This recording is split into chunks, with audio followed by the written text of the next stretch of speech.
yang harus dilakukan untuk Bangka Belitung agar kita keluar dari keterpurukan ekonomi ini?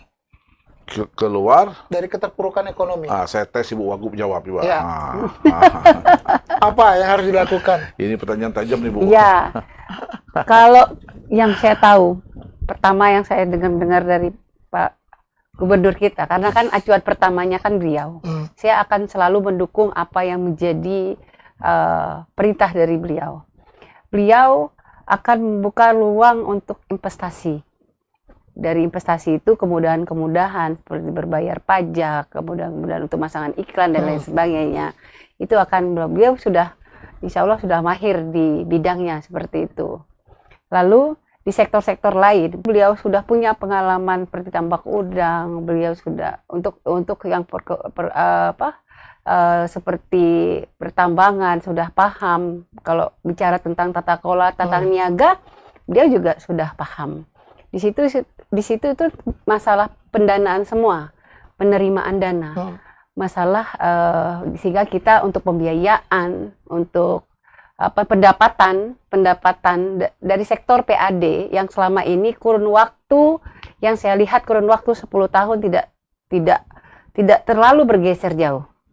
Nah, saya yakin ketika di zamannya beliau PDRB pendapatan per kapita insya Allah bisa dinaikkan pada angka 5-6 yang hari ini berkisaran hanya 4 gitu kan. Posisi sekarang memang 1%, Bu. 1% pertumbuhan ekonomi. Kemudian APBD kita perubahan sudah di angka 2,6 T. Berarti defisit 800. 2025 canggih lagi kita di angka 2,3, 2,4. Nah, maka ini sangat kecil sekali. Maka perlu segera untuk turun untuk dalam hal peningkatan PAD dan membuka sektor-sektor ruang pendapatan yang lain. Perkebunan tadi sudah disampaikan oleh beliau, pengolahan, industri pengolahan, industri industri pengolahan tadi ya. Kemudian yang kalau hilirisasi timah gitu kan. Yang sifatnya memang harus hilirisasi, jadi tidak berkonsentrasi pada penambangan. Oke. Seperti itu. Berarti kira-kira apa lagi Pak? Sektoral saya menegaskan ya, pertanyaan Ibu Wagub itu ya, saya nambah lagi ya. Artinya ke depan ini kita untuk meningkatkan ekonomi yang terbaik ya, pertama kali segera kita inventaris. Oke.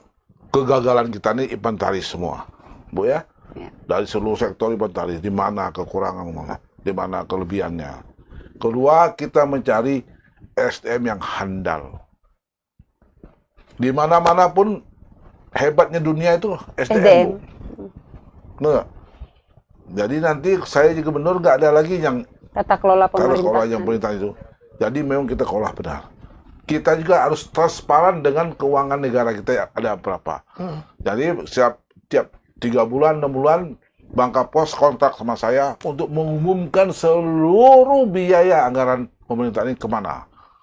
Jadi tidak ada lagi. Biar publik tahu. Publik tahu, supaya rakyat tahu, masyarakat tahu, dan kami tidak ada merasa dicurigakan. Jadi kami tidak mau membuat proyek yang menghayal, yang merugikan, nggak mau. Kami betul-betul membuat proyek yang nyata, fakta nyata untuk rakyat. Yang bisa dari tercapai dan dirasakan. UMKM, nggak ada lagi, nanti UMKM itu tidak ada lagi tenda bayar, listrik bayar, uang air bayar, uang Pemda jaga satpam bayar, nggak ada lagi UMKM ini, nggak ada lagi. Ini pemerintah akan hadir, tapi setelah kita sehat dulu, bos.